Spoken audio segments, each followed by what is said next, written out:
Lundi 7 octobre 2024, mesdames et messieurs, bienvenue dans cette émission Perfect Actu, le tout premier numéro de la semaine qui va commenter les longs périples du chef de l'État à l'étranger.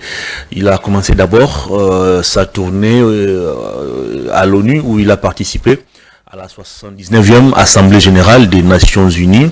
Il a plaidé pour la cause de la RDC, il a évoqué la question sécuritaire à l'est de la RDC et ensuite il a pris la direction de la Hongrie où il a aussi échangé avec le chef d'État de ces pays sur les enjeux diplomatiques avant de participer au sommet de l'Organisation internationale de la francophonie. La grande question, quelles sont les retombées diplomatique de ces longs périples du chef de l'État? Qu'est-ce que la RDC a gagné après ces longs voyages? On en parle dans cette émission. Le débat sur la Constitution continue de faire couler beaucoup d'encre et de salive. Nous allons y revenir. Question d'avoir les avis des uns et des autres sur ces plateaux. Puis on va commenter aussi ces énième naufrages qui a eu lieu la semaine passée au lac Kivu. On parle de 23 décès et quelques rescapés qui sont pris en charge par le gouvernement, d'ailleurs qui a dépêché une équipe sur place au Nord Kivu, question de s'assurer que les rescapés se portent très bien. Alors pourquoi le gouvernement s'épanche très rapidement sur ces naufrages au lac Kivu alors qu'il y a peu? Sur la rivière Kwango le 26 septembre dernier, il y a eu aussi naufrage, mais le gouvernement n'avait pas réagi. Et au lac Mai-Ndombe cette année, plusieurs naufrages ont été enregistrés, mais le gouvernement n'avait toujours pas réagi. Pourquoi le lac Kivu? Pourquoi la province du Nord Kivu et pas le Mai-Ndombe ou soit encore l'Équateur qui a aussi connu quelques naufrages à Mbandaka? Tentative de réponse dans cette émission. Est-ce que Jean-Pierre Bemba doit-il toujours être maintenu à la tête du ministère des Transports après tous ces couacs? On en parle avec deux invités sur ce plateau. Le premier signe son grand retour après plusieurs mois d'absence. Il est désormais président d'un parti politique en gestation qui est dénommé Mouvement des nationalistes divergents. Il s'appelle Prince Kinana Silumbanza. Bonjour, bienvenue Prince. Merci cher Hervé, bonjour à vous. Je salue aussi mon co-débatteur.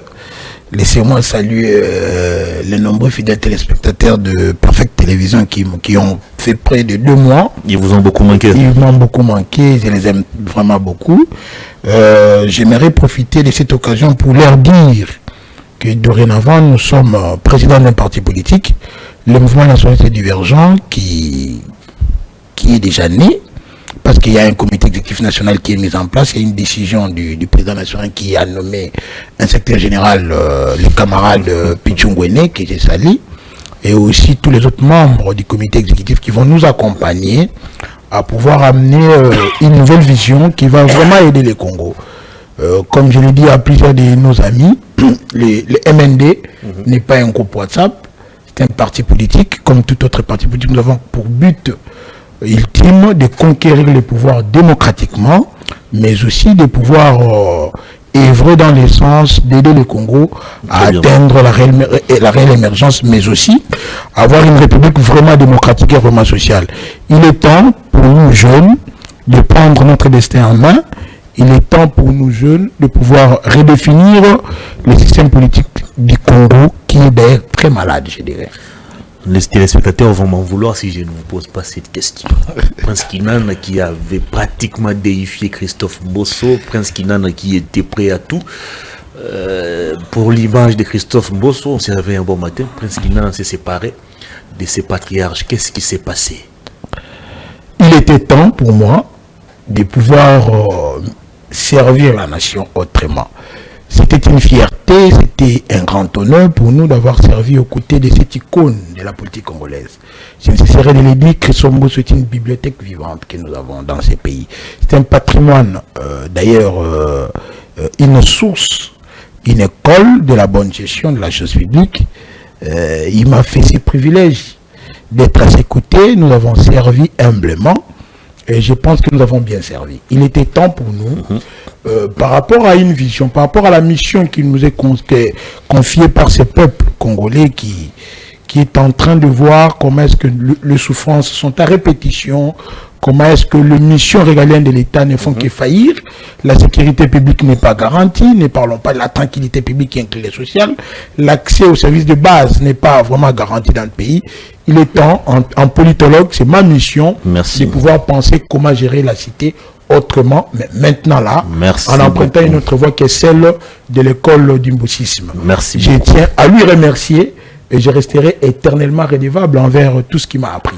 Vos relations sont au beau fixe. Au très beau fixe. Très bien, merci beaucoup. Allez, vous rencontrez sur ce plateau, lui je l'appelle l'homme de plusieurs biscuits, un invité permanent d'ailleurs de cette émission. Il a l'habitude de ne pas se faire coiffer. Il s'appelle Marley Vouvou. Bonjour, bienvenue. Bonjour cher Hervé. Très bien habillé. Comme toujours. Bonjour à mon débatteur, Prince Kinana. Je suis dans la joie de les revoir encore. Je salue les fidèles téléspectateurs, mais je dénonce aussi ce que le patrie local, votre confrère vient de dénoncer. Je viens de lire son tweet, sa femme a été l'objet d'une filature. Je n'ai jamais vu Mobutu arrêter Maman Marthe. Je n'ai jamais vu Joseph Kabila arrêter Maman Denise ou arrêter Maman Esther Fayoulou, parce que ces femmes-là ne sont pas dans notre combat. Ils nous accompagnent. Elles nous accompagnent, oui, parce qu'elles sont nos femmes. En réalité, ils ne font pas la politique. Ce que nous mettons sur la place publique ne les engage pas. Il ne faut pas quitter le vrai terrain politique et aller menacer la famille. L'enfant qui va à l'école, qu'est-ce que cet enfant a à voir avec tout ce qu'il dit? Qu'est-ce que cette femme qui reste à la maison s'occuper de sa famille a à voir avec tout ce qu'il dit? Alors si vous reprochez quelque chose à Lokala, Lokala c'est un homme connu, son adresse est connue, son lieu de travail est connu, pourquoi suivre sa femme? Ça, nous quittons le vrai combat de la démocratie. Ça devient plus que criminel. Laissez-moi dire aussi, parler de la mafia financière au Congo. Lorsque les gens développent la capacité d'aller falsifier un journal, vous avez vu le communiqué. Qui a falsifié un journal? Non, les mafieux, les chefs. On accuse plutôt Alingete d'avoir acheté toutes les publications du journal Avenir. Non. Chaque structure a le droit d'aller en contrat de communication. Vous, ici, votre mission peut signer un contrat de communication avec une entreprise publique, avec un ministère. Ce n'est pas un tabou. OK?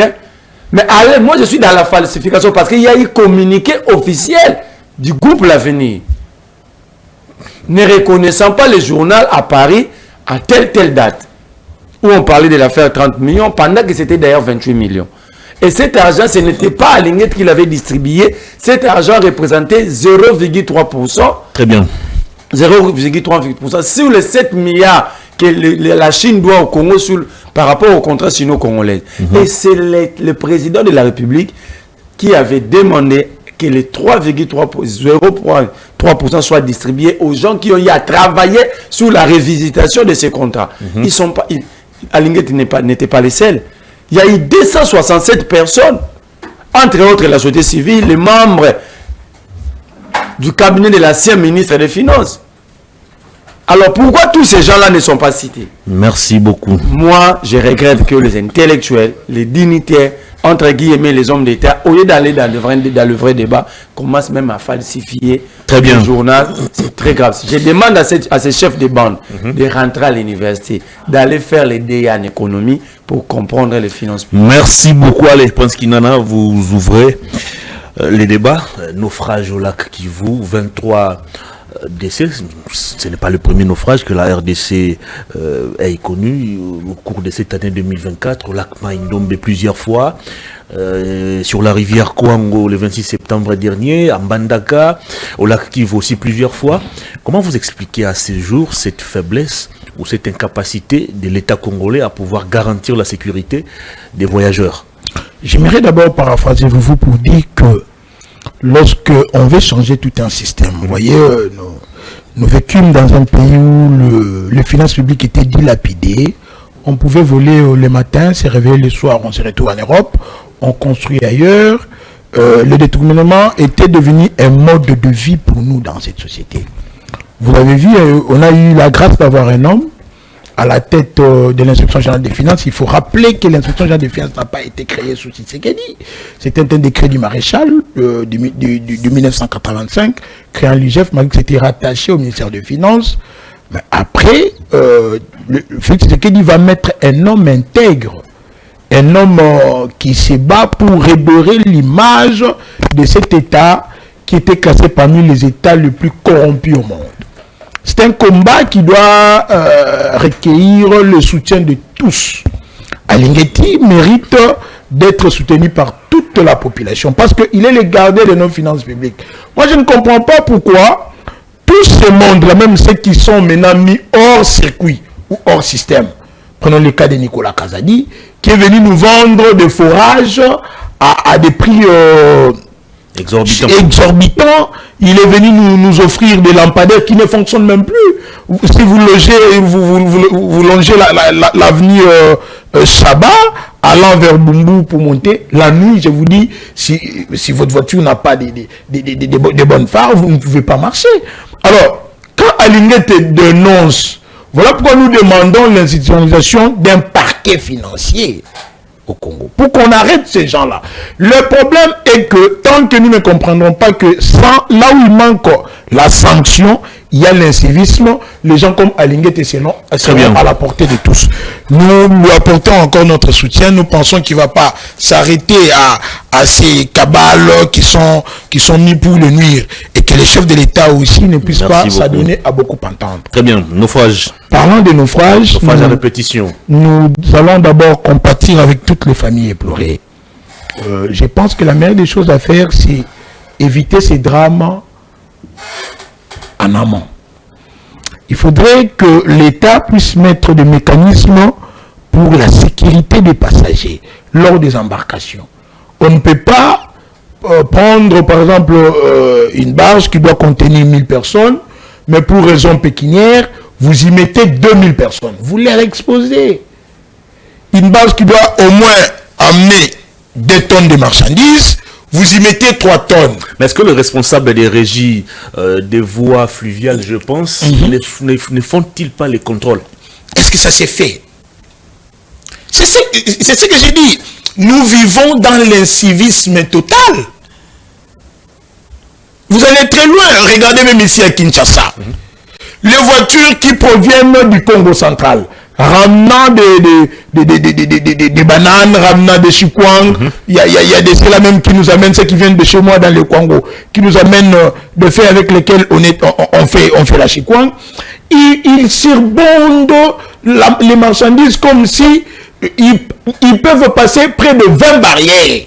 Il suffit juste pour eux parce que la corruption est devenue un mode de vie pour les Congolais. On ne s'inquiète même plus de notre sécurité. Il y a un péage pour chaque barrière. Et les responsables si vous quittez Kinshasa et que vous arrivez à Kenge, vous pouvez passer près de 20 barrières.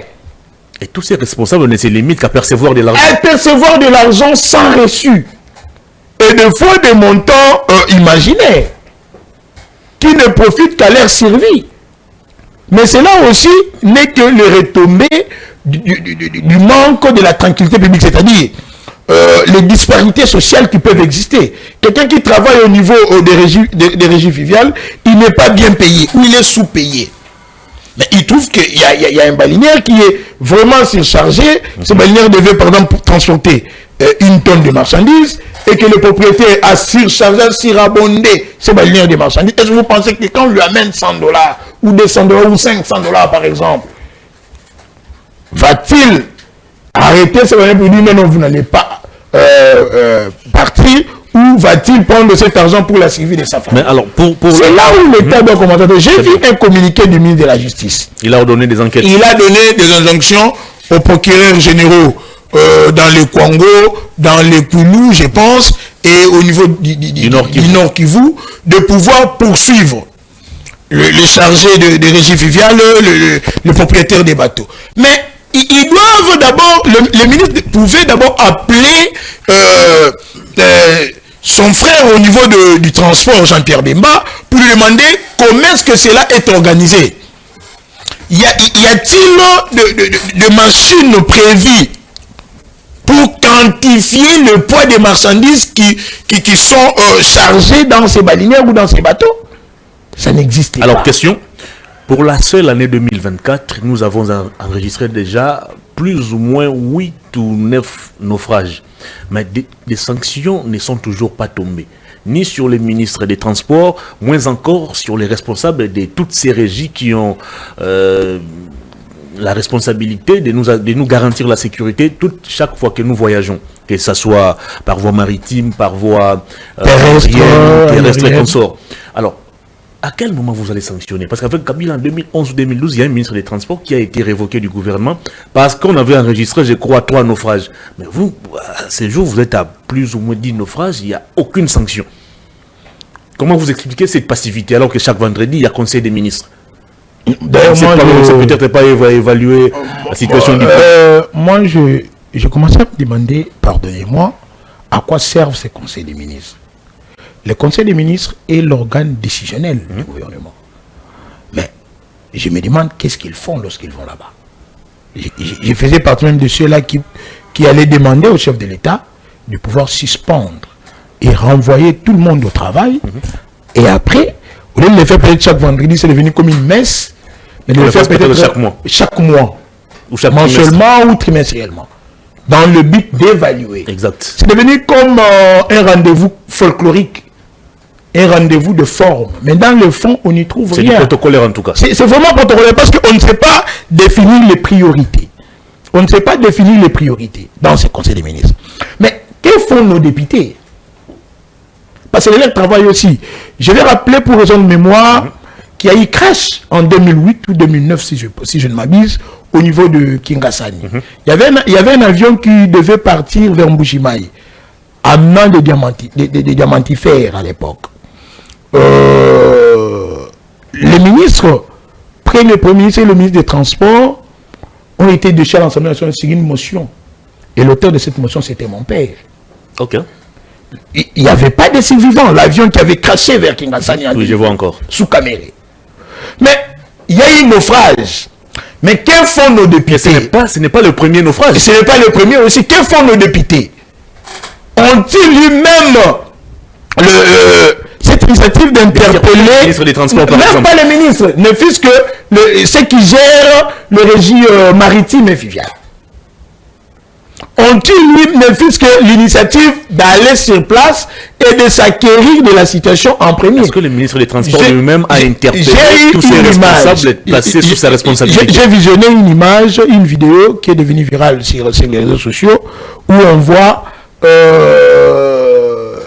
les Rwandais venir en premier secourir le nôtre.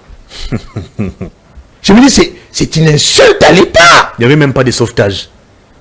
Donc, nous devons, pour raison de sécurité, merci, penser d'abord à la sécurité, à la priorité des clients. Très bien. Des passagers. Donc, en amont, Bemba doit prendre des mesures. Ceux qui gèrent ces régies doivent prendre des mesures. Mais il doit y avoir des sanctions. Les têtes doivent tomber. Sinon, sans la sanction, nous allons toujours continuer dans le civisme. Parce que ce sont des naufrages à répétition. Mais nous déplorons aussi cette politique de 2 poids 2 mesures où le gouvernement s'attelle à assister seulement à Sidi Kivu. Mais quand il s'agit du Congo, le ministre des Affaires sociales ne se déplace pas. Il n'y a aucune délégation du gouvernement de Kinshasa. Pendant que, moi je me rappelle que pendant dernièrement ici vers le pont Congo, il y a le gouverneur qui s'est retrouvé seul avec quelques députés venus de Kinshasa, les députés nationaux, mais élus du Congo. Mais qu'a fait le gouvernement pour aller réconforter les ces familles éplorées? Nous devons quand même changer cette façon de faire les choses parce que le pays est un bien commun. Très bien. Allez, Marley Vouvou, naufrage au lac Kivu, Constant Moutamba, ministre d'État en charge de la justice, a ordonné des enquêtes pour que les responsables soient interpellés et qu'ils puissent répondre des faits qui leur sont reprochés. Jean-Pierre Bemba, j'ai appris qu'il a aussi ordonné à ce que plus question que les voyageurs ne puissent voyager sans porter des gilets et consorts. Est-ce que vous pensez que c'est des mesures salvatrices pour mettre fin à ces naufrages à répétition? Merci cher Hervé. Je vais commencer par dire à mon frère Kinana, ce n'est pas un problème de Bemba, de Moutamba, de la voie maritime ou voie fluviale, c'est un problème de vision. Vous avez passé plusieurs années globale des transports. Vous avez passé plusieurs années au sein de l'Union Sacrée. Si on vous posait la question ici de nous mettre sur ces plateaux la vision globale du régime dans ces secteurs de transport, on va prendre toute une journée ici. C'est comme si on vous demandait de nous ramener le sexe d'un ange. C'est les accidents. Ce ne sont pas que sur la voie fluviale ou maritime, mais chaque jour nous les vivons ici, sur le boulevard, dans les avenues ici. Avec le Wewa, les chauffeurs taxi, les taxibus, les avions, nous sommes en sécurité nulle part. Nous sommes en sécurité. Vous avez vu un train s'est déraillé ici. Vous avez vu un train au niveau du Tanganyika être coincé dans le bout. Vous avez vu une image où quelqu'un, le train venait et il y a eu des agents pour baliser les chemins, la voie ferrée, pour permettre, parce qu'il n'y avait plus de voies. Ça veut dire qu'il y a un problème. Quand on nomme, dans chaque secteur, on nomme sur base d'objectifs. Quand Tshisekedi avait nommé Bemba, il avait nommé pour quel objectif d'abord? C'était quoi les assignations du président de la République à Jean-Pierre Bemba? Dans 6 mois, Bemba allait nous apporter quoi? Qu'est-ce que le président attend de Bemba ou attendait de Bemba dans 6 mois? Qu'est-ce que le président attendait du mois d'Invita, du côté défense dans 6 mois? Qu'est-ce que le président attendait dans chaque secteur? Parce qu'aujourd'hui, la gestion doit être managériale. Donc, quand on parle de management dans la gestion, on voit les assignations. Qu'est-ce que Bemba va nous apporter dans 6 mois? Quand vous faites la lecture de Jean-Pierre Bemba, en étant vice-président de la République, en passant par la défense nationale, et jusqu'aujourd'hui dans le transport, il n'y a que des naufrages. Ah bon? Oui. Bemba était en charge de l'économie ici. Il nous avait apporté quoi? Parce que nous avons la... Je parle d'abord comme vice-président, en charge de l'économie et des finances. Il nous avait apporté quoi? On était là tous. C'est une histoire récente de notre pays. Il a pris la défense nationale sous Tshisekedi. Qu'est-ce qu'il nous a apporté? Il avait trouvé le M23, rien que dans le territoire de Rutshuru, à Kiton. Ces gens-là sont même ont dépassé Massissi.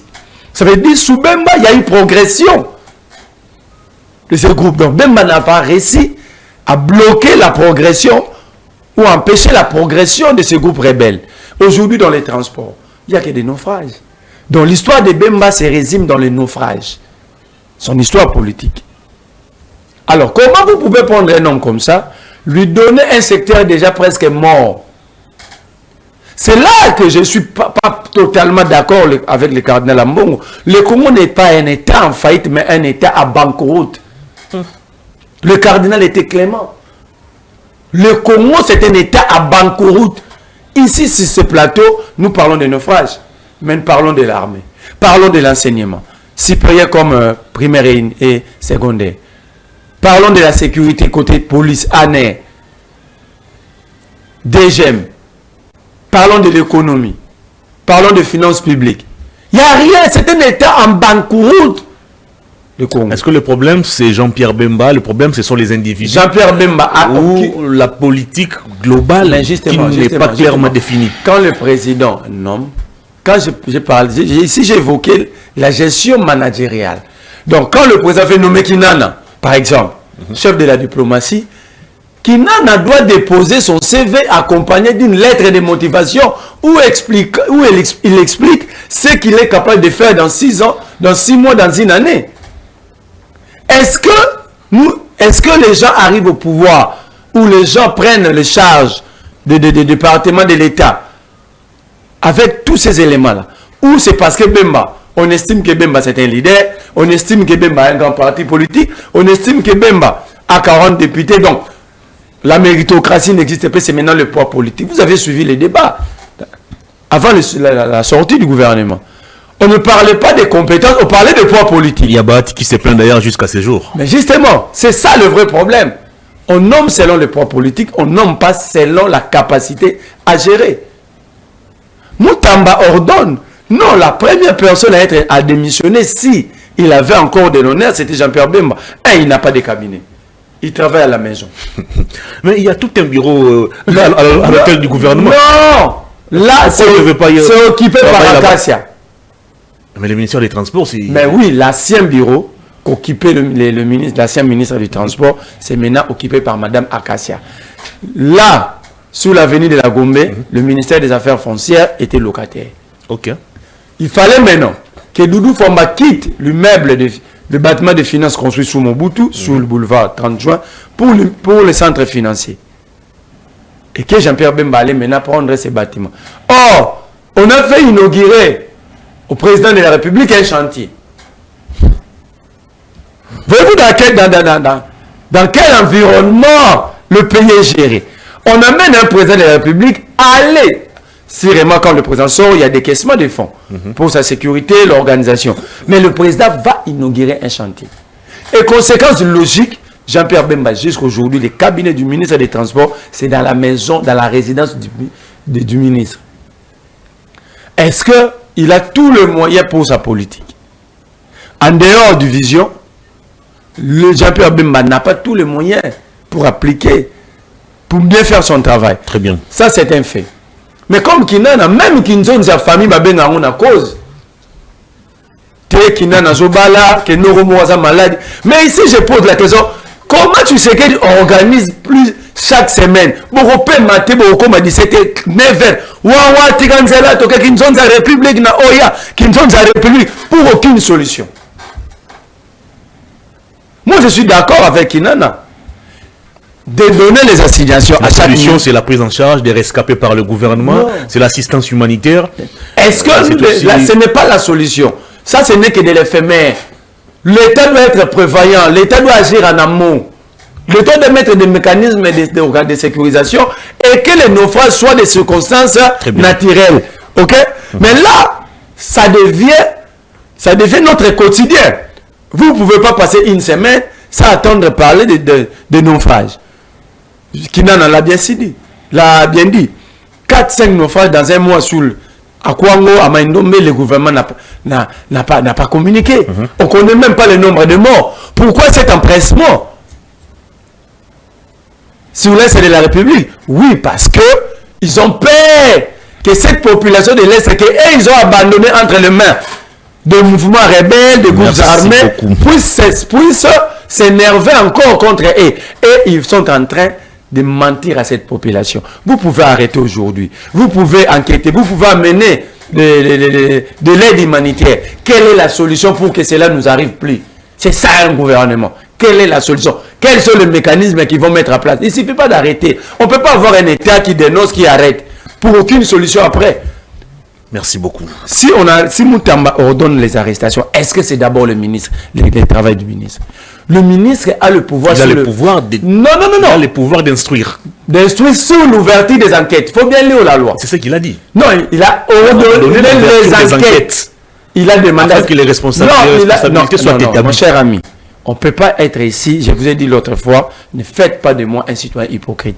Il a demandé que la justice fasse son travail, que les responsabilités soient établies, mais il a ordonné des arrestations. Or, il sort de son pouvoir. Ce n'est pas normal. Nous voulons un État où les lois sont respectées. Le ministre ayant la justice dans ses attributions doit être le premier dans ses secteurs à respecter les lois. Allez, on change de chapitre pour parler cette fois-ci de ce long périple du chef de l'État. Il était à l'ONU pour participer à la 79e Assemblée Générale des Nations Unies. Il a fait la Hongrie. Il a participé dans le week-end à l'organisation internationale, au sommet de l'OIF, allais-je dire. Comment vous évaluez à ces jours ces voyages du chef de l'État? Est-ce que sur le plan diplomatique, la RDC a-t-elle gagné? S'il faut revenir encore sur le discours de Macron qui a pratiquement omis la RDC parmi les pays agressés au monde, à l'ONU aussi, je crois que Joe Biden n'avait pas cité la RDC. Est-ce que vous pensez que notre cause est réellement prise en compte au niveau de la communauté internationale? Merci cher Hervé, je ne vais pas être trop méchant. Je demanderai à vous d'être objectif. Pour un État qui sortait de plusieurs rébellions, des rébellions en répétition d'ailleurs, pour un État qui était dans une phase transitoire, je me dirais sous Bemba, l'économie était stable. Moi, je me l'ai dit, nous étions tous ici à Kinshasa, on sait quand Bemba est vice-président de l'économie. Parlons même du taux d'échange, les dollars pouvaient s'évaluer à combien? Même le prix d'achat de marchandises sur les marchés, ça pouvait s'évaluer à combien? Ne soyons pas trop méchants, cher vous. La détérioration de l'économie est arrivée avec les Matata, les Mouzito, c'est l'après Bemba. Mais avec Bemba, l'économie était stable pour un État post-conflit. Parlant de la diplomatie du chef de l'État, cette diplomatie est-elle toujours agissante? J'aimerais d'abord commencer par une demande. Avec l'expression de mes hommages les plus différents. J'aimerais demander au chef de l'État qu'il est temps qu'il se repose maintenant. Il a beaucoup voyagé. Non, je ne parle pas de voyage. Il est temps pour lui de pouvoir voir ce qui se passe au Congo, de pouvoir aller dans le Congo profond, de pouvoir faire le suivi des chantiers, de pouvoir évaluer les secteurs de la vie nationale, de pouvoir évaluer le ministre, de pouvoir évaluer les DG. Parce que laisser à la Première ministre elle seule cette tâche, pendant qu'elle aussi a des attributions lui assignées, nous pensons que nous commençons toujours à patauger. C'est un cercle vicieux. On n'avance pas. Si nous pouvons parler que des trois principales missions régaliennes de l'État, les trois principaux attributs de l'État, la sécurité publique, nous n'en garantissons pas aux Congolais. Aujourd'hui, même ici à Kinshasa, le phénomène Koulouna vit une résurgescence avec Moutamba qui les a encore pompés au sein de la société. Si nous parlons de la tranquillité qui est le social des Congolais, les Congolais vous diront que manger aujourd'hui est devenu très difficile pour un Congolais lambda. Avoir ne fût-ce que le transport. C'est un véritable casse-tête. C'est un véritable casse-tête. Avoir l'accès aux soins de santé. Quand Kokolo, qui est un hôpital militaire bien sûr, mais qui est un hôpital de l'État, cet hôpital est commercialisé d'une façon inouïe. J'étais victime d'un accident il y a là 2 mois. J'ai souffert pour prendre en charge le victime de cet accident. Parce que la victime, pardon, de cet accident. Est-ce que l'État assure le suivi ne fût-ce que de prescrits, même constitutionnels? Si nous parlons de la salubrité publique, vous voyez derrière la prison centrale de Makala, il y a toute une population qui y vit. Je vais vous appeler, on va y descendre avec la caméra, si pas demain, même après-demain. Vous allez voir que tous les débris humains des prisonniers sont déversés sur un caniveau ou dans un caniveau et à ciel ouvert au vu au-dessus de tout le monde. Toute cette population du quartier Nkoulou vers Selembao ne font qu'inhaler l'odeur des caca des prisonniers et c'est jour et nuit. Un quartier habité et pour ensuite le déverser dans la rivière Makelele qui longe le commune de Selembao, la commune de Selembao, les communes Selembao, Bandal, mais aussi Ngalema du côté Kanlouka. L'État lui-même est en train d'intoxiquer son peuple. Si vous trouvez ça normal, il est temps que les chefs de l'État se reposent. Je sais mais comment trouver la solution face à l'insécurité grandissante à l'est de la RDC? Parce que d'après les chefs de l'État, il faut compter sur la diplomatie. Non, il y a un plan. Il faut compter sur un plan. Par rapport à la sécurité dans l'est, il est temps pour nous. Non, il est temps pour nous passer cette question dans l'est. Je l'ai dit et je continuerai toujours à le redire. Rêver des contours géopolitiques mondiaux, mais aussi des conflits interethniques au niveau national. Ces conflits entre les Ema et les Lendou, les conflits entre les Hervé et Vouvou qui ne s'entendent pas, ces conflits entre tel et tel, c'est ce qui aggrave cette situation dans l'Est. Maintenant, il faut lever l'option. La plus difficile d'ailleurs, de faire la guerre au Rwanda. Comment y parvenir? Non, nous avons la communauté internationale. Nous avons les moyens les plus internationaux nous invite au dialogue. Le souverainisme du Congo est reconnu mondialement, mon frère. Nous sommes un État indépendant, un État souverain. On nous demande des privilèges. Non, c'est-à-dire quoi? En tant qu'État, nous pouvons décider. Ces gens-là, la communauté, ce que vous appelez la fameuse communauté internationale, c'est cette même communauté qui nous a exposés à cette situation. En 1994, lorsqu'on a dit à Kengo d'ouvrir le corridor, où les Hutus sont entrés, bagages et armes à la main. C'est depuis ce jour-là que l'Est du Congo est devenu insécurisé, instable. Il faut lever l'option, parce qu'en tant qu'État, en tant qu'État souverain, nous avons des institutions. C'est-à-dire, même eux nous proposer, mais in fine, les décisions nous reviennent. Parce que nous avons des institutions, nous avons le Parlement, nous avons le gouvernement, nous avons l'institution première République. C'est-à-dire que nous devons lever l'option, la plus difficile d'ailleurs, maintenant là, de faire la guerre au Rwanda. Parce que le chef de l'État a mené une démarche diplomatique qui était nécessaire, il a vu pratiquement celle d'aller démystifier le Rwanda. Parce que le Rwanda a vendu du vent à toute cette communauté internationale. Kagame ne vit que du mensonge, de la ruse, de la manipulation. Il fallait aller maintenant dire les contre-vérités, leur montrer et leur prouver. Comme ces choses faites, nous devons maintenant lever cette option la plus difficile d'aller faire la guerre au Rwanda et nous allons découvrir nos vrais partenaires et alliés. Avant de passer la parole. Par rapport au retombées à ce qui s'est passé à l'ONU, je vais saluer ce discours magistral de Félix Tshisekedi. Moi, je salue ce discours parce que il a... pas du déjà entendu. Non, ce n'était pas du déjà entendu. Tshisekedi s'est révélé être un professeur au sein de ses confrères, de ces gens-là, des Nations Unies, d'autres présidents. Il leur a rappelé l'importance des relations bilatérales. Il leur a rappelé même la mission de la création de cette ONU, qu'on appelait à l'époque Société des Nations. Le but ultime qu'on devait poursuivre en allant là-bas, c'était la paix entre les nations. Mais est-ce que l'ONU parvient à mettre la paix? Ou ce sont eux qui financent les guerres? Tshisekedi a fait un discours panafricaniste. Il s'est révélé en nationaliste. Nous, en tant que nationalistes, nous n'avons que les saluer. Au niveau de l'OIF, il était important qu'il y parte, mais le gouvernement devait lever l'option où le président de la République pouvait lever l'option de saboter cela en amont. Parce que sachant que cette aventure est dirigée par une Rwandaise, le problème congolais n'allait pas être mis en priorité. Alors n'est-ce pas une sorte de naïveté de notre part? Nous sommes les plus grands pays francophones, je pense, au monde. Le premier d'ailleurs. La France se décide... En termes de densité de la population. France se décide à un moment donné de confier le secrétariat général de cette organisation au Rwanda, qui ne parle même plus français. Comment vous expliquez cela?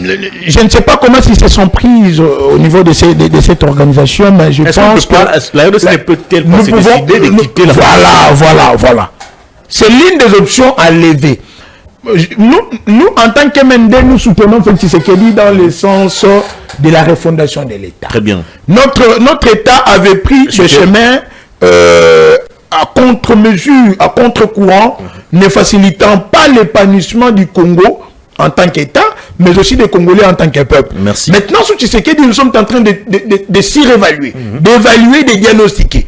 Maintenant, il est temps de solutionner ces problèmes. Merci beaucoup. Entre autres, pour la question de l'OIF, nous pouvons nous retirer calmement. Allez, une dernière question. Je salue ce courage du président Félix qui a saboté le huis clos, même ces dîners hypocrites de Macron offerts au chef de l'État. Le président a saboté les huis clos, mais le président a accepté Kagame, alors qu'il y a 2 ans. C'est protocolé. Le Premier ministre avait refusé de le faire. C'est protocolé. Qu'est-ce qui a changé dans nos relations pour qu'on accepte de s'afficher avec le Rwanda, pour qu'on puisse saluer à ce jour la secrétaire générale de... Je n'aimerais pas qu'on dise de la RDC que la RDC a un président voyou. Que l'on dise de la RDC que la RDC a un président voyou. Qui avait la photo de famille. C'est une question de protocole. Le chef de l'État s'est dit qu'il est puni pour raison de courtoisie. C'est une photo. On a invité tout le monde et on l'invite à partir de cette photo. Il est allé s'afficher à la photo. Merci beaucoup. Est-ce qu'il a serré la main à Kagame? Est-ce qu'ils se sont parlé? Ce sont des questions de fond. S'afficher à côté de Kagame ne veut pas dire que Kagame est devenu ami à Tshisekedi. D'ailleurs, en politique, il n'y a pas d'ennemis permanents. Il n'y a pas aussi d'amis permanents. Il n'y a que des intérêts permanents. Très bien. C'est-à-dire que merci. Là, l'intérêt était pour Tshisekedi de favoriser un climat de paix. on l'invite, venez participer à la photo, il y va poliment.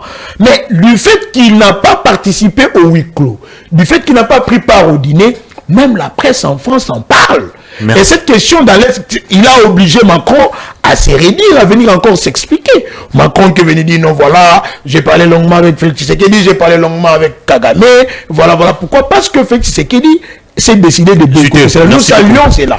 Merci. Nous saluons. Nous avons maintenant l'option de faire la guerre au Rwanda. Vous allez voir que même ce bloc hypocrite franco-américain va se définir et va choisir entre le Rwanda et la RDC. Merci beaucoup. Marley, le chef de l'État continue de pointer du doigt accusateur Paul Kagame comme principal agresseur, comme principal auteur du malheur qui frappe l'Est de la RDC. Entre-temps, le chef de l'État se tourne vers la communauté internationale, la France, les États-Unis, pour nous apporter des solutions. Et on nous pousse à aller sur la table des négociations avec le Rwanda.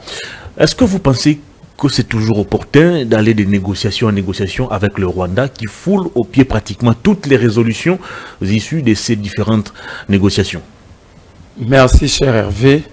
Mon frère Presse qui n'en a tenté de défendre Bemba, je vais le dire, la politique monétaire depuis longtemps est définie par la Banque centrale, accompagnée du ministre des Finances, de l'économie et du budget. Merci président. Attends. C'est très malhonnête de parler de Jean-Pierre Bemba. Quand vous lisez l'ordonnance ou les attributions du ministre ayant l'économie comme secteur, on ne parle pas de la stabilisation monétaire. On parle de la stabilisation du marché. Est-ce qu'on peut faire l'effort de rester dans le débat? Je suis dans le sujet. J'avais même parlé de marché. Je ne veux pas laisser le peuple d'être ce n'était qu'une incise désorienté. Ce n'était qu'une incise. Quand on parle de la monnaie, il ne faut pas mettre ça dans le bilan du ministre de l'économie. Le ministre de l'économie veille sur l'équilibre du marché, celui des finances veille sur le cadre macroéconomique et monétaire. Merci. Et le gouverneur de la Banque centrale définit la politique monétaire nationale. Ça c'est constitutionnel. Justement, il ne faut pas mettre ça sur le compte de Jean-Pierre Bemba. Il ne faut pas venir ici créer des bilans pour les gens qui n'en ont pas. Et surtout quand vous sortez ces bilans de son propre secteur, vous les détruisez encore. Diplomatie du chef de l'État. Je vais, Hongrie. Qu'est-ce que la RDC a gagné dans tout ça? Il a dit il est temps que le président puisse se reposer. Le meilleur repos pour Tshisekedi, c'est de quitter le pouvoir. Mais parce que vous êtes fatigué de ces voyages. Il fait son deuxième et dernier mandat. Non, attendez, parce qu'en réalité, quand il faut lier sa réponse à la question, il est fatigué de voir Tshisekedi voyager à tout moment. Alors lorsque vous lui demandez de voyager... C'est votre interprétation. Ce n'est pas sa pensée. Il sort mes propos du contexte. Laissez-les évoluer. Allez-y. Donc, vous avez raison d'être fatigué. Et quand un peuple est fatigué, le peuple impose sa souveraineté. Donc, tu sais qu'il doit partir. Parce que vous et moi, maintenant, nous sommes d'accord qu'il a dilapidé les caisses de l'État pour raison de voyages inutiles. Des voyages qui n'ont rien apporté à la nation. Voilà, vous êtes fatigué. C'est selon vous. Vous êtes fatigué, vrai ou faux, vous avez demandé au président de se reposer. Vrai ou faux sur ce plateau. Vous lui avez demandé de se reposer. Avec beaucoup de respect, c'est ce que j'ai aimé. Donc, monsieur le président, nous sommes fatigués, moi et mon frère Kinan a des Lui, il a même demandé que vous puissiez vous reposer. Alors, reposer au pouvoir, ça serait compliqué. Moi, je vous demande de démissionner, d'aller vous reposer et s'occuper de votre famille. Est-ce qu'il faut faire la guerre au Rwanda? Est-ce qu'il faut quitter le Est-ce que tu sais qu'il faut quitter toutes ces organisations internationales? On peut pas faire la guerre par plaisir. D'abord, Kinan est de l'Union sacrée, il est incapable de nous dire qu'est-ce qu'il pense de notre sécurité et défense. C'est quoi d'abord la politique? Vous ne pouvez pas être là, venir chanter matin, midi, soir. Est-ce que c'est la première fois que moi, je sois en face de vous et vous évoquez l'hypothèse de faire la guerre au Rwanda? Ça fait 2 ans qu'on était avec vous sur le même plateau. Vous avez dit le même propos. Vous avez tenu le même propos. Il est temps qu'on fasse la guerre au Rwanda. 2 ans après, vous tenez le même propos. Pourquoi vous n'évoluez pas? Pourquoi vous n'évoluez pas? Est-ce que nous sommes là, assis, à temps de vous regarder, tenir des propos? Il est temps de faire la guerre. Votre chef de file, Félix Tshisekedi, avait dit, il avait levé, il ne veut pas aller en guerre, mais il avait levé l'option diplomatique. Quelle est la diplomatie que mène Félix Tshisekedi? C'est ça la grande question. Quand il prend une ministre, une dame, et fait de cette dame ministre des Affaires étrangères, cette dame, on l'amène sous les bois comme alimentée par James Kabarebe, elle se laisse être photographiée, vous appelez ça diplomatie agissante. Quand vous voulez parler Congo, vous envoyez Jean-Marie Loukoulas et Eliezer. Vous dites que vous êtes dans la diplomatie agissante. Loukoulas et Eliezer n'ont pas le profil pour parler du Congo. C'est des députés. Quand vous attendez ces gens-là parler, vous trouvez des substances. Mobutu vous envoie Nimi Maïdika. Face à un diplomate, le diplomate tremble. Mobutu vous envoie d'aller sincèrement, prendre les 3-4 discours du président, passé depuis le 13 juin 2022, lorsque le 1-23 était ressuscité par Tshisekedi et Kagame, compris Museveni, le même discours que le président tient dans de grands rendez-vous. Est-ce que vous parlez de notre souveraineté? Est-ce que notre souveraineté nous demande d'aller pleurnicher partout ou nous demande d'agir? Est-ce que le président pleurniche ou le président va voir tous ces Moi, je peux même proposer, je peux même proposer aux amis du Congo, lorsque la délégation congolaise accompagnée par Tshisekedi arrive dans leur pays, il faut les amener devant les morts. Comment ça? Parce que ce sont des pleurnicheurs pour qu'ils puissent mieux pleurer.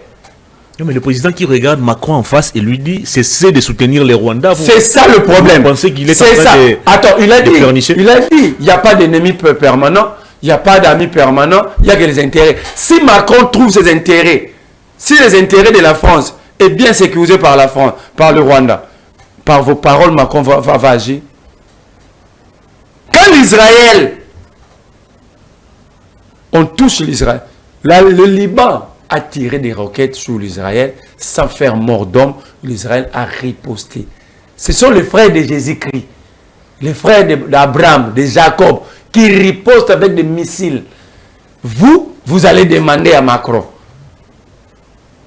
Vous allez aller pleurer devant le monde entier. Si Macron ne fait pas allusion à l'attaque rwandaise sur le Congo, c'est quoi le problème de Macron?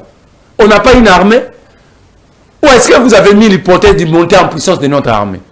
Où est la loi de programmation militaire? Où sont les militaires récemment formés selon vos dires? Il y a encore recrutement. Les gens ne vont pas aller. L'armée ne fait plus rêver. Il ne faut pas décourager. Cher ami, je ne décourage pas. C'est l'État qui nous décourage. Aujourd'hui, même si ton frère, s'il veut être enseignant, tu vas l'empêcher. Si pas sur la place publique, même en coulisses. Parce que l'État ne permet pas à ces secteurs de faire rêver. Ce n'est pas que les gens ne veulent pas. Les gens sont découragés. Quand un député touche 33 000 $, un major touche 310 000 francs congolais. Quand quelqu'un donne sa vie pour défendre le pays et qu'il se retrouve handicapé pendant la guerre, il quémande sur la place publique ici. Ces gens-là sont en train de quémander. On ne te laisse pas tranquille prendre ton verre. Ces gens-là viennent toujours. Pendant que l'enfant du président fête partout, il devient Prince of Congo. Vous l'avez vu? Mais les images de Dubaï existent. Les enfants de ministres sont ici en train de festoyer. Ça, c'est de l'hypocrisie. Vous ne pouvez pas quand même laisser passer ça. Pour le cas là, vous nous appelez. Il a pleuré ici. Il dit non, nos enfants, nos femmes ne font pas la politique. Est-ce que les enfants de Tshisekedi font la politique? Attends. Mais pourquoi parler de ici sur ce plateau? Pourquoi tu prends la parole là quand moi j'ai la... Non, j'étais... C'est une incise. C'est une incise. On va présenter comme président du parti. C'est une incise. Vous devez être rappelé. Vous devez réagir à votre temps de parole. Un conseil. Quand vous montez en fonction, d'un grand désordre, vous devez adopter un certain comportement. JT. Vous êtes président du parti, vous devez faire preuve de maturité pour bien coordonner vos hommes. J'avance. Quand un militaire blessé de guerre quémande dans la rue, mais un ministre vous détourne 500 millions de $, vous appelez les enfants, les Congolais d'aller adhérer dans une structure que vous avez abandonnée, vous avez délaissé. Vous allez au camp Kokolo, les blessés de guerre sont soignés même au sol. Ça fait plus rêver, cher ami. Dans chaque secteur de vie, dans des pays ou dans des pays des hommes normaux, très bien, le secteur clé de la République doit faire rêver les jeunes. Jeune temps au terme, tout au cours la mona moutaloba, mieux vaut à la militaire, mieux vaut à la médecin, à la enseignant. Mais aujourd'hui, qui peut laisser son frère être enseignant? Qui peut laisser son frère être policier? C'est un corps aujourd'hui laissé au perdu de la société. Or, c'est un corps où nous devons envoyer le meilleur de nous tous. Tu sais qu'il doit cesser d'aller pleurnicher. Tu sais qu'il doit créer l'équilibre social à l'interne. Tu sais qu'il doit bien prendre en charge un pays en guerre. C'est pourquoi je dis toujours que le Congo n'est pas en guerre. C'est pourquoi on ne nous prend pas au sérieux. Pourquoi je l'ai dit? Parce que tu sais qu'il était capable de déclarer la guerre à son ami et frère Kagame. Je doute fort qu'ils se sont séparés. Maintenant qu'ils ont encore Martin Fayoulou dans leur cercle. C'est très compliqué pour c'est Fayoulou. Non, il est dans ce cercle. Comment ça? C'est la nouvelle réécrite. Fayoulou qui vous dit que c'est les trios Tshisekedi, Kabila et Kagame qui ont des trucs qui ont détruit. Non, il a dit ceci. Il a dit ceci. Kabila a laissé le plan de balkanisation à 51%. Tshisekedi l'a ramené à 71%. Tshisekedi et Kagame ne se sont jamais séparés. Il veut aller maintenant négocier avec Tshisekedi. N'est-ce pas, dit-on pas que l'ami de mon ennemi est mon ennemi? Merci. Allez, Panskinana, vous estimez qu'il faut faire la guerre au Rwanda. Mais est-ce que nous développons une attitude d'un pays qui veut réellement reconquérir son intégrité? Nous avons à ce jour des territoires qui sont conquis et contrôlés par des rebelles qui font payer des taxes, qui ont instauré même une administration, mais on ne sait pas déployer des éléments des FARDC là-bas pour les déloger. Mais par contre, vous trouvez mieux d'aller déployer votre force là où Moïse Katumbi est en train de réhabiliter une piste de l'aéroport. Ne parlons pas du C'est une illustration. Ne parlons pas du Katumbi. Pour vous dire, est-ce que nous avons conscience de l'état dans lequel se trouve le pays? Là où nous parlons État, on ne peut pas parler à un individu comme Katumbi, qui est aussi un président d'un parti politique comme moi d'ailleurs. Mais vous devez vous rappeler que même dans votre propre avenue où vous habitez, pour y mettre la chaussée, cela requiert l'information des services étatiques. À combien plus forte raison un aéroport qui va relier les frontières aériennes avec d'autres États, vous vous donnez les luxes pour raison caritative, selon vous, d'y aller réhabiliter sans informer au préalable ou sans avoir l'autorisation préalable de l'État. Et lorsqu'on vous laisse faire, vous serez le premier à venir crier qu'il y a absence totale de l'État. Ne parlons pas du Katumbi. N'est-ce pas? Très bien. Alors, vous attendez quoi pour déployer les forces armées? Vous avez parlé de l'attitude. Vous avez parlé de l'attitude. Pour un pays qui a priorisé avec sa diplomatie la levée de sanctions, des régimes de notification qui frisaient l'embargo, pour nous permettre de nous renforcer en logistique, parce que pour avoir une armée dissuasive, cela exige de la formation. Sous Tshisekedi, nos militaires sont formés. Cela exige un bon casernement. Les casernements qui englobent les sociales de nos militaires. Au moins de ce côté-là, je pouvais être d'accord avec mon frère vous, parce que si vous allez à Kankokolo, cet hôpital doit être changé de nom. Tous ceux qui travaillent à Kankokolo ne sont pas humains. Tout est acceptable, je vous dis tout. Même un militaire qui est blessé, qui revient du front, est traité au sol, s'il n'a pas l'argent pour payer les lits. Une chirurgie à Kankokolo vous coûte près de 4 millions de francs. Je me demande, est-ce que le ministre de Santé ou le ministre de la Défense, parce qu'on me dira que c'est un hôpital qui est sous tutelle du ministre de la Défense, est-ce qu'il connaît ce qui se passe à Kankokolo? C'est pas un hôpital, c'est un centre commercial, Kankokolo. Les gens s'enrichissent d'une manière illicite, sans reçu, sans taxe. Je me demande, qu'est-ce qui se passe là-bas? Vous avez la malchance, vous civils, d'y aller. Je me dis, c'est comme, ils pensent comme si vous y avez amené une banque. Tout est acceptable, sans fiche, on ne touche pas les malades. Lorsque vous ne payez pas les lits, les malades dorment au sol avec une plaie qui peut s'infecter à tout moment. À Kankokolo, c'est un Capharnaüm. Du côté casernement, c'est ce que dit le président Félix, c'est donné quand même cette charge de pouvoir réhabiliter les camps militaires, de pouvoir donner des écoles aux camps militaires. Au-dessus, vous allez en Kamtchatch, la Kamtchatch a un hôpital qui fait rêver, un hôpital au standard international. Je suis toujours à cette question. Pour un pays qui prend une loi pour la programmation militaire, je me dis, ce pays se prépare en guerre. Parce que vous ne pouvez pas oublier qu'on avait une armée multinationale dans ces pays. Une armée professionnelle bien organisée, d'après les dires du chef de l'État lui-même. Le chef a dit, une armée organisée. Le chef a dit, j'ai trouvé une armée bien organisée et bien structurée. La structure, par définition, c'est quoi? C'est la composition, non? Il a trouvé qu'il existait les forces terrestres, il a trouvé qu'il existait les forces navales, il a trouvé qu'il existait les forces aériennes. Donc la structure était bonne, mais le contenu. Je vous dis. Écoutez-vous. Les M23 n'a jamais été décès militairement. L'autre, comment il s'appelle? Il était pasteur ici dans la commune de Kinshasa. De qui parlez-vous? L'autre rebelle là, il s'appelle comment? Sultan Makenga. Il fut pasteur ici, je pense. Mais notre armée, la maladie ou les cancers qui rongent notre armée, c'est du fait qu'on y trouve des Rwandais qui y dirigent. Il y a même des généraux rwandais qui sont encore ici au Congo en train de diriger au sein même de notre propre armée. Il y a des colonels qui ont laissé, c'est pas Tshisekedi qui a amené ces Rwandais-là. Il fallait la nationaliser.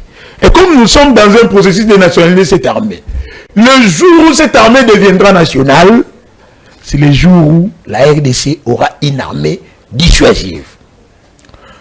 Vous vous dites que nous devons lancer une offensive contre le Rwanda. C'est vous qui l'avez évoqué. Je l'ai évoqué, mais c'est le Vox Populi. Tout le peuple le veut. Merci. Mais comment voulez-vous que Tshisekedi lance cette offensive pendant qu'il y a même des Rwandais au sein de nos services de sécurité? Et pendant la campagne électorale, quand il avait prononcé ses discours, il n'avait pas les informations selon lesquelles il y avait la présence des Rwandais au sein de nos services de défense et sécurité. Il a dit en tant que politique. Il n'a pas dit en tant que chef de l'État. Est-ce que tu entends me comprendre? C'est-à-dire, il a cet amour, il a cette envie de faire. Mais il est contraint sur le plan organisationnel. Parce qu'il pilote le Conseil supérieur de la défense. Il peut se dire, je vais faire la guerre au Rwanda. Le chef d'état-major général lui dit, Monsieur le Président de la République, voici les contraintes auxquelles nous sommes bités. Le gouvernement lui dit, financièrement, nous serons bités à tel problème. Le ministre de la Défense lui dit, d'une manière de la politique de la défense, il y a telle rubrique que nous n'avons pas encore satisfait. Attendons, progressons. Mais il faut quand même saluer. Comment un président de la République peut prendre la parole sans avoir tous ces éléments réunis? Est-ce qu'il a dit en tant que président de la République? Tu sais qu'il dit et quand président et quand il n'est pas président. Mais nous étions encore en campagne électorale. Merci beaucoup. Il a dit en tant que candidat qui avait émis un vœu disant que je suis élu, les parlements en place. Merci beaucoup. Nanga et ses autres s'aventurer. Je vais lancer l'offensive. Je vais mis les parlements au concret. Nous ne pouvons pas tenir le chef de l'État au mot parce qu'il a trouvé un pays avec plusieurs mots. M-A-U-X. Un pays. Est-ce qu'il a hérité d'un pays plus désiré que celui trouvé par Kabila? Mais Kabila, c'était la forme. Mais merci. Au niveau du fond, le pays était déjà déchiré. Merci. Mais j'aimerais mettre en garde Ambongo. Ambongo qui se permet d'aller dire que la RDC est un pays en faillite. Il a menti? Il a totalement menti sur toute la ligne. Sur toute la ligne. Quand est-ce qu'un pays est en faillite? Là, c'est un autre débat, on pourrait en parler une autre fois.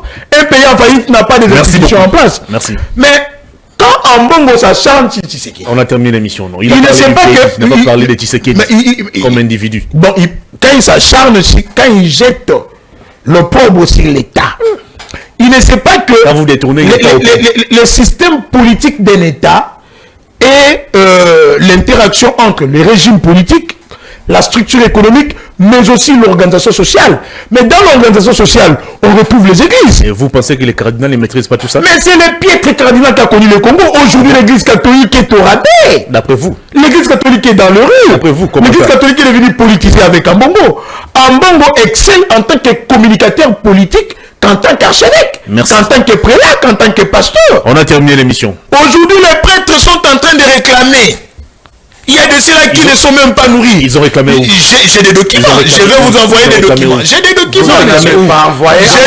Il va dénoncer les gens. Je vais vous envoyer des documents. Attendez, s'il vous plaît. Attendez, je vous donne des documents. Votre indulgence, cher Emma, accordez-nous 2 minutes. Le temps que Prince Kinana nous balance les documents. Et que vous allez mettre ici. Les prêtres ne sont plus d'accord avec les cardinals. Si ce n'est pas authentique, être d'accord, c'est mieux. On va t'amener à la justice. Être d'accord, c'est mieux. Envoyez-moi les documents. Mais détruire l'église, c'est plus pire. Je vous envoie les documents. Envoie à Emma. Attendez, parlez-vous. Ça, c'est notre débat. C'est notre débat avec vous. Je vais dire, nous sommes tous d'accord aujourd'hui. Ambongo est beaucoup plus politique que religieux. Donc, qui ne disent pas que le pays est en faillite. Parce que si le pays est en faillite, c'est que l'église aussi a failli. Merci. Allez, Marley, on conclut l'émission avec vous. Ramassez un peu le tout, armer les accusations sur les cardinals. Je vais aller trop vite d'ailleurs. Je ne vais pas prendre trop de temps. Voyez-vous que mon frère, je l'ai encouragé pour avoir créé un parti politique déjà sur base de mensonges. C'est très grave. Mais justement, on attend même sur YouTube, on va balancer ces documents, on attend les documents. Et si vous n'envoyez pas ces documents, je vais publier cette partie de l'émission pour que les gens puissent connaître ils ont affaire à qui ils ont affaire. À un jeune, mais déjà mal formaté en politique. Non. Oui. Vous ne pouvez pas mentir sur tout un corps. Si vous dites que ce qu'Ambongo dit est grave, c'est que Kabila pouvait même tuer le cardinal Laurent Mosengo. Voilà que Kabila est plus démocrate que vous. C'est que Mobutu allait tuer même Maloula. Si on ressuscitait le cardinal Maloula, c'est que Joseph Kabila et Mouzé, ils allaient même tuer Tchaou. Vous n'êtes pas démocrate. Est-ce que quand Kinan a dit que ce pays n'est pas en faillite, moi j'ajoute, Ambongo était clément, c'est un pays à banqueroute. Où on trouve des institutions. Est-ce que vous avez des institutions ici? Chuté. Vous venez à peine de déplorer l'inaction de ces institutions face au drame, au naufrage au niveau de quoi? Non, mais à peine dans cette même émission, mais vous parlez encore des institutions. Vous venez d'interdire l'organisation des conseils de ministres de toute une institution, mais vous dites qu'il y a des institutions. Moi, j'ai dit ceci. Mon frère n'a jamais lu la loi sur la programmation militaire. C'est une loi qu'il faut jeter dans la poubelle. Je t'ai dit, vous ne pouvez pas octroyer $1 milliard en 3 ans à une armée qui fait face à une agression. Merci beaucoup, Marley. Quand même, ça serait injuste. On a largement il a dit ici que le M23 n'a jamais été défait militairement. Non. Vous insultez la mémoire de Mamadou Ndala. Ah non, ne parlons pas de cette... Le M23 a été défait militairement. Ah bon? Lorsqu'il fallait négocier pour rapatrier des Congolais qui faisaient partie de M23, on était resté au niveau des cahiers des charges et l'État congolais avait refusé ces cahiers des charges du M23. Je vous mets au défi, même pas chez moi, avoir cet accord aux journalistes. Vous n'allez pas l'avoir. Même si on te laisse 3 mois. Ne venez pas mentir, nous parlons de notre pays, on a besoin de solutions. Le mal avec vous, vous ne voulez pas être responsable. Vous voulez demeurer dans la politique adamique. Votre message est passé. Grand merci. Venez avec des solutions. Tu sais quelle est la solution ici? Moi, je pensais qu'on allait parler du changement de la Constitution. On n'a plus de temps, malheureusement. Mais on ne va pas changer la Constitution, on va changer plutôt Tshisekedi. Le problème, c'est Tshisekedi. On ne va pas évoquer la question. Attendez un peu, il ne faut pas réfléchir comme Kabouya. Kabouya n'utilise pas son cerveau à 100%. Non, pas ça. S'il vous plaît. C'est comment on écrit clairement le mandat déposé depuis et de 5 ans renouvelable, mais Kabouya il fait 3 ans. attendez. Mais c'est dans l'exercice. Quel est le mandat? Je vous